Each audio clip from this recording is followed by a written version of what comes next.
ஊதுபத்தியிலையும் இப்போல்லாம் என்ன பண்ணுறாங்கன்னா, இந்த சாம்பிராணி இல்லாமல் கம்ப்யூட்டர் சாம்பிராணி, ஊதுபத்தி அப்படிங்கிறத அதுலேயுமே இந்த ஆர்டிஃபிஷியல் ஊதுபத்திகள், சைனாலேருந்து இம்போர்ட் ஆகிற ஊதுபத்தி, இந்த மாதிரி நிறையா நம்ம வீடுகளில் பொருத்துகிறோம்.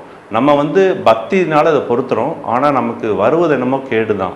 ஏன்னா அதில் வர்ற பர்டிகுலராக இம்போர்ட்டடில் வர்றது அந்த கம்ப்யூட்டர் சாம்பிராணின்னு சொல்கிற ஒரு ஆர்டிஃபிஷியல் சாம்பிராணிலேருந்து வர்ற புகையும் சரி, அதுலேருந்து வர்ற தூசியும் சரி, அளவு ரொம்ப அதிகமாக இருக்குது. அந்த பாதிப்பு நுரையீரலில் நாள்பட்டு நீடித்த பாதிப்பு வரலாம். இதனால் வேறு எதுவும் நம்ம நரம்பு மண்டலத்துக்கும் பாதிப்பு வருமா அப்படிங்கிற ஒரு ஆராய்ச்சியும் இதில் நடந்துகிட்ருக்கு. இப்போது நம்ம இதில் ஜாக்கிரதையாக இருக்கணும்னா, புகை எந்த ரூபத்தில் இருந்தாலும் அது நமக்கு தொந்தரவு கொடுக்கலாம் அப்படிங்கிறத மனசில் வச்சுக்கணும். வருஷம் எல்லாரும் அந்த ஒரு நாள் கொண்டாடுற தீபாவளி பட்டாசில் வர்ற மாசு மட்டும் பெருசாக பேசுகிறாங்க. ஆனால் தினமும் 365 நாளும் நம்ம மேலே நமக்கு தோணாமல் பட்டுட்டு இருக்கிற மாசு பற்றி யாருமே பேசுறதில்லை.